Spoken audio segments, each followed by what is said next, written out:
Bonjour les amis. La gamme de moteurs depuis plus de 25 ans d'histoire est très diversifiée. Compte tenu de son poids et de ses dimensions impressionnantes, seuls les moteurs les plus puissants sont nécessaires. Mais les premiers Gélica manquaient parfois de puissance. Le M102 à essence le plus modeste, 2,0 litres 113 et 2,3 litres 126 chevaux, se distingue par des arbres à cames et une chaîne de distribution de courte durée, qui s'use après 100 à 150 000 km. Et après 100 000 km, la consommation d'huile a augmenté en raison du vieillissement des joints de tige de soupape. Le M103 de 3 litres, RC-170CH, utilise une chaîne à une rangée peu fiable et un injecteur chaotronique capricieux, peu de gens savent comment le réparer et le régler. Le M104 a remplacé le M103 en 1994. Il s'agit d'une R6 atmosphérique tout à fait fiable, 211 chevaux, mais qui souffre de fuite d'huile sous la culasse et dans le boîtier de l'échangeur thermique du filtre à huile. De plus, avec l'âge, le câblage de commande du moteur se dessèche.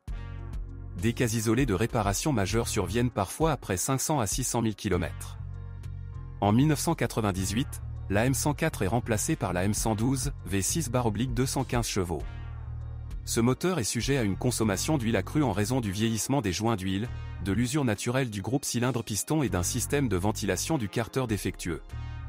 La chaîne dure plus de 200 à 250 000 km. Le V8 essence 5 litres M113 est un M112 avec une paire de cylindres supplémentaires. Il présente des problèmes similaires à ceux du M112. La durée de vie de la chaîne ici est également supérieure à 200 000 à 250 000 km. Le M273, 388 chevaux, a remplacé le M113 en 2007. Elle se caractérise par l'usure du collecteur d'admission et de la distribution, étirement de la chaîne et usure des engrenages. De plus, il y a parfois des éraflures sur les cylindres.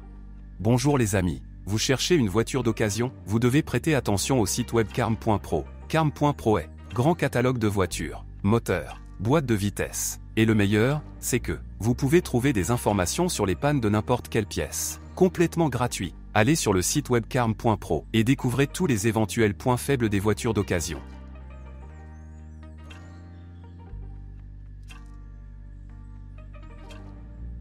Le M137 V12/444CH a été installé sur une série limitée d'AMG haut de gamme en 2002 à 2003. Le moteur s'est avéré en panne. Les problèmes étaient causés par le système d'allumage, le système de surveillance du fonctionnement déséquilibré des cylindres, le système de désactivation de la rangée gauche de cylindres ZAS, des fuites dans les échangeurs de chaleur et le filetage d'extraction des boulons de culasse. Les moteurs diesel atmosphériques OM602 et 603 sont de véritables moteurs d'1 million $. L'essentiel est de surveiller l'état du système de refroidissement afin de ne pas surchauffer le moteur, vous devrez alors changer la culasse. Le 3.0 TDI 177 chevaux est également considéré comme assez fiable. OM606. Après 500 000 km, il y a des épisodes d'usure des roulements de bielle, de plus, le bloc relais K40 tombe régulièrement en panne, un ressoudage est nécessaire. Les 270 CDI et 400 CDI, bien que beaucoup plus dynamiques et économiques, nécessiteront des frais de réparation et d'entretien plus importants. Sur le 5 cylindres turbo-diesel 270 CDI, ou M612, les clapets du collecteur d'admission et de la culasse posent parfois problème. 4.0 CDI, ou M628, est peut-être le plus complexe et le plus spécifique. Il est exigeant sur la qualité du carburant, et est également sujet aux surchauffes, la chemise ou la culasse peuvent éclater. Les injecteurs, la pompe d'injection, le turbocompresseur et la chaîne de distribution peuvent nécessiter une attention après 200 à 250 000 km. Le 3 litres OM642, 211 à 245 chevaux, est le seul diesel de la gamme depuis 2006. Jusqu'à 200 000 km, un turbo-diesel ne pose aucun problème. Par la suite, il peut être nécessaire de remplacer le turbocompresseur, les injecteurs ou la chaîne de distribution tendue.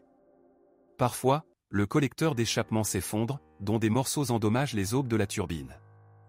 Il convient de noter qu'en plus des problèmes typiques, de nombreux moteurs ont déjà été affectés par le temps, toutes sortes de capteurs, relais et unités de commande tombent en panne, les câbles sont fissurés, les accessoires s'usent et des fuites d'air apparaissent. La transmission manuelle ne se trouve que sur les premiers Gélica à essence M102, 103 et diesel OM602, 603. Les transmissions automatiques à 4 et 5 vitesses, 722.3 et 722.6, respectivement, sont réparables et durables. Le 722.3 est capable de parcourir jusqu'à 500 000 km sans intervention, et le 722.6 jusqu'à 300 000 km. Les maladies des transmissions automatiques liées à l'âge sont les plus courantes. Depuis 2006, avec le turbodiesel EM642, et depuis 2007, avec l'essence M273, ils ont commencé à installer une transmission automatique à cette bande 722.9. Il est plus moderne, mais moins durable et plus coûteux à réparer, ce qui peut être nécessaire après 100 000 km. L'électricien et le convertisseur de couple tombent en panne. La perte d'huile de transmission est un phénomène courant. Avec l'âge, l'essieu avant commence à bourdonner. L'essieu arrière est beaucoup plus solide. Les vibrations dans la transmission après 200 à 250 000 km sont généralement causées par l'usure des traverses de l'arbre de transmission avant ou arrière. Les vibrations peuvent également être causées par des joints homocinétiques usés sur l'arbre de transmission intermédiaire. Heureusement, des services spécialisés peuvent les restaurer. Après 250 à 350 000 km, la boîte de transfert peut abandonner, les roulements et les engrenages s'usent. Avec l'âge, les systèmes pneumatiques de contrôle des serrures commencent à tomber en panne. Les articulations avant nécessitent un entretien régulier. D'ici 250 à 300 000 km, ils devront être reconstruits. Avec l'âge, l'amortisseur de direction s'affaiblit, en raison de la vieillesse, sous une forte charge, la tige panard de l'essieu avant peut s'effondrer. Un poids élevé accélère l'usure du système de freinage. Les disques avant tiendront à peine 30 000 km. De plus, le système de freinage standard n'est pas assez efficace. Il est préférable d'installer les freins de la version supérieure d'AMG. Après 15 à 20 ans, les tubes des conduites de frein pourrissent. Au bout d'un moment, c'est au tour du servo-frein à dépression et du maître-cylindre. Des traces de corrosion sont constatées sur la carrosserie et les charnières des portes au bout de 5 à 7 ans. Sur les voitures plus anciennes, la rouille affecte les soudures arrière, les bas de caisse, le cadre du pare-brise et la porte du coffre. Après 15 à 20 ans, les supports de fixation de la carrosserie et des amortisseurs, ainsi que les supports de ressorts arrière, pourrissent et tombent du cadre. Il convient également de prêter attention aux sangles métalliques fixant le réservoir de carburant. Le fer dans le système d'échappement est également de courte durée. Gelant vageant nécessite des réparations esthétiques régulières.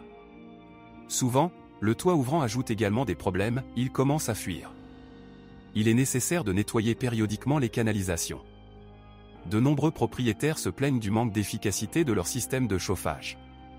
Sur les voitures d'avant-restylage, le robinet de chauffage commence souvent à fuir. Si le moteur du chauffage tombe en panne, il faudra toute la journée pour le remplacer. Les supports sont situés dans le compartiment moteur, mais il n'est pas facile d'y accéder. Après le restylage, le schéma de montage a été modifié et le remplacement n'est pas très difficile. Le système électrique tombe souvent en panne et le conducteur est hanté par des messages d'erreur. Cela est particulièrement vrai pour les voitures de fin 2000 à 2002. Les versions pré-stylisées sont moins problématiques à cet égard, car elles manquent d'électronique complexe et capricieuse. Cependant, avec l'âge, le câblage se détériore inévitablement, les relais grillent, les contacts s'oxydent et des micro-fissures apparaissent sur les pistes des tableaux électriques. Si vous connaissez d'autres dysfonctionnements de modèle, assurez-vous d'en parler.